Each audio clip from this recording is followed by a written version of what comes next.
We spent a week in Puerto Rico for spring break with our 4 kids. I'll share where we stayed, what we did, and tips for visiting the island if you want to recreate this trip with your own family.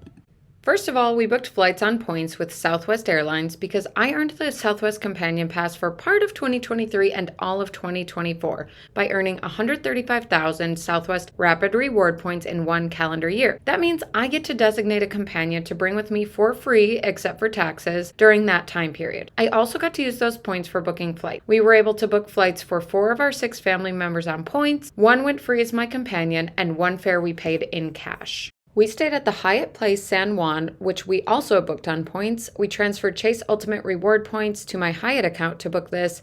We chose this hotel because you can fit a family of 6 into 1 room with 2 double beds and a pull-out couch. They also offer a free continental breakfast and a shuttle to Old San Juan. So all in all, I felt like this was the perfect fit for our family on a budget.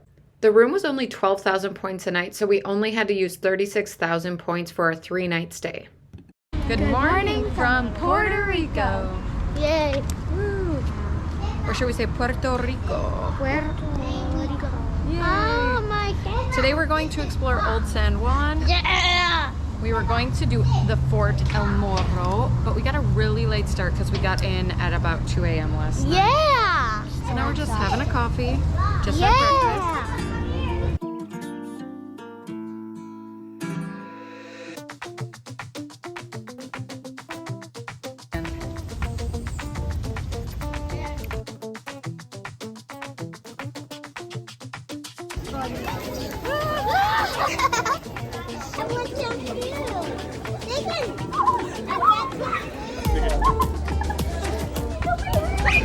Where do you want to do it?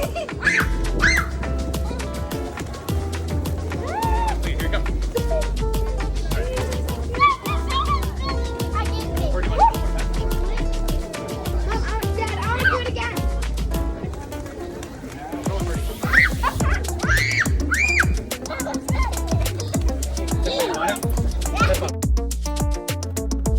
Put her back up. Cheese.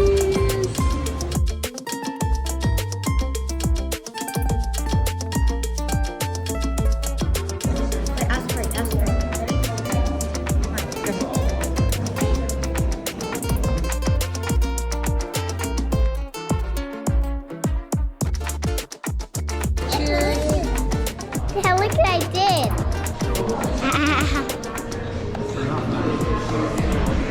Turn up. How do you turn it off?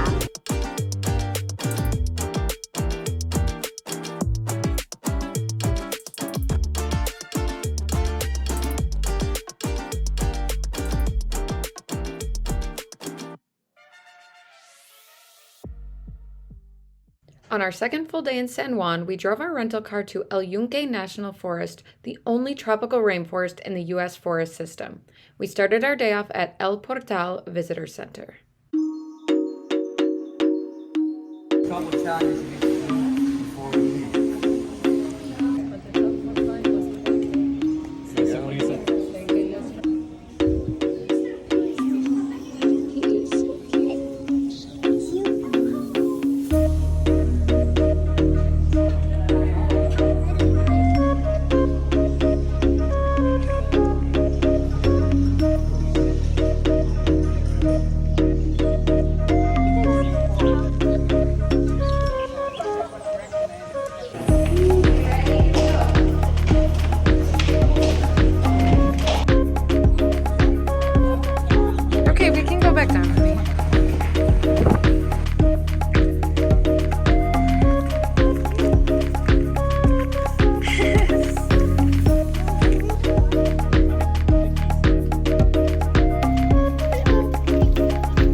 We spent about a half day at El Yunque National Forest, and then we headed over to the Luquillo kiosks to get some lunch.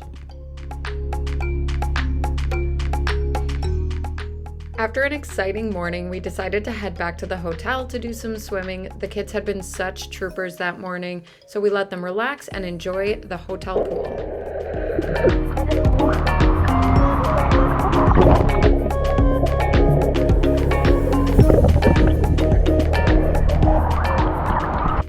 I'm going to go down the very, very small slide. Here we go.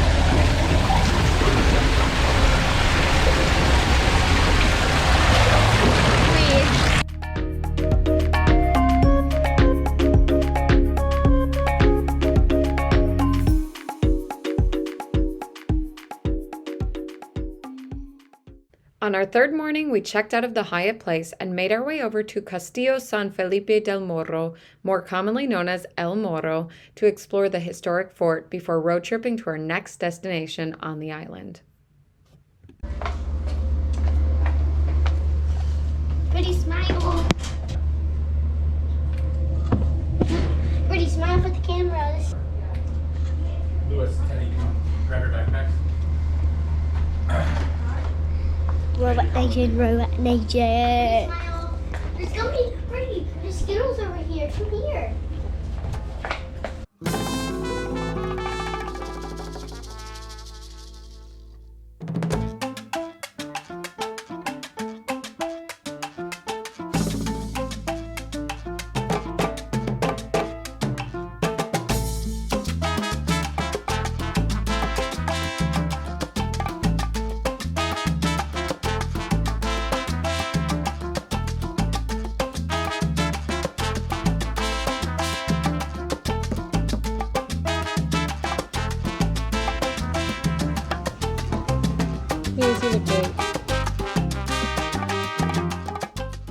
We stopped at Walmart for a quick grocery shop before heading to our next place because we were going to be staying at an Airbnb, and I loved this cart escalator.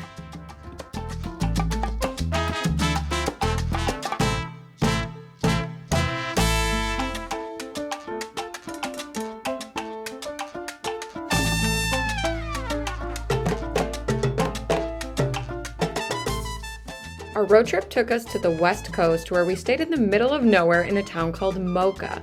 We were just a short drive from the more well-known city of Rincon. Our Airbnb was so remote, they sent us GPS coordinates instead of an address. We almost missed the entrance, and when we arrived, we were cracking up at how we had to manually open the fence to drive down the steep driveway to get to our home. But when you see the inside and the backyard, you'll realize it was 100% worth it.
On day 4 of our trip, we had a nice slow morning, resting in the hammocks, having our coffee, swimming in our private pool, and just enjoying the Airbnb. Then in the afternoon, we drove into Rincon to visit some of the beaches.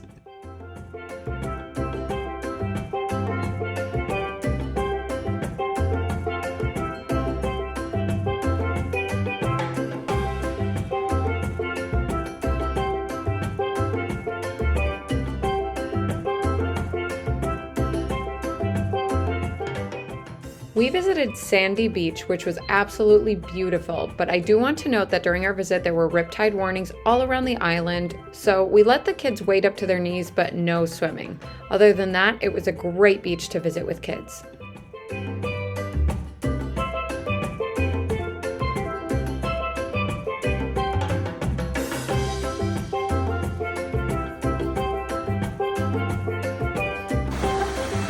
We've done shoveling. Our last stop of the day was Villa Cofresi for dinner, where we got to try some authentic Puerto Rican food and sip our drinks out of real coconuts.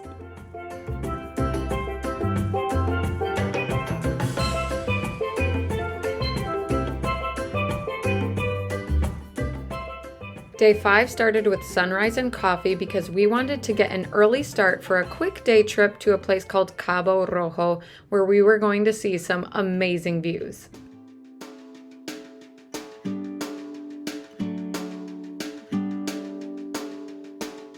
Time is moving fast.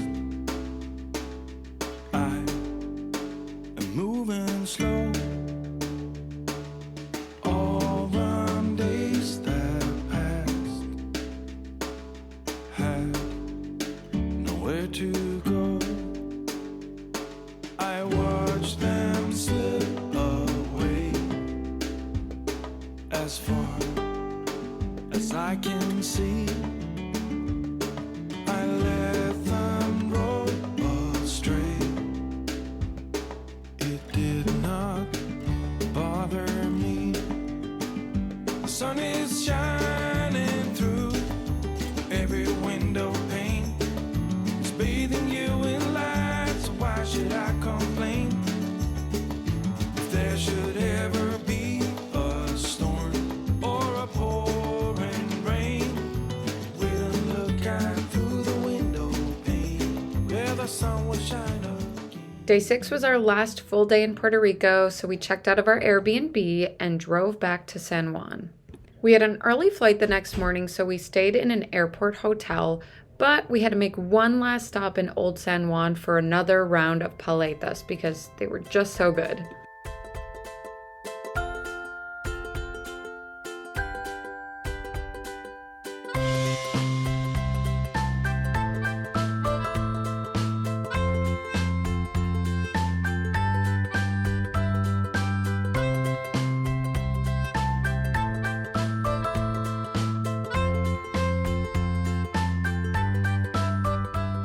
When I booked the airport hotel, I actually called and asked if they had options for families that were bigger than 4, and the guy on the phone told me he didn't care if we just squeezed our whole family of 6 into one room with 2 queen beds, which worked for me since it was definitely cheaper. It was definitely a tight squeeze, and I probably would not try this if our kids were like teens or older, but it worked for our family of 6 since the kids are still pretty young, and we just all squeezed in here for one night.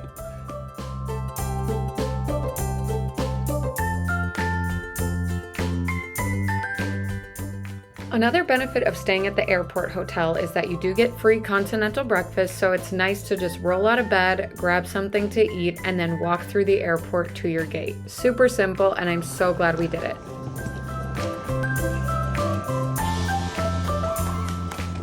We're so sad to say goodbye to the island, but we had the best spring break, and I highly recommend this destination for anyone traveling with kids.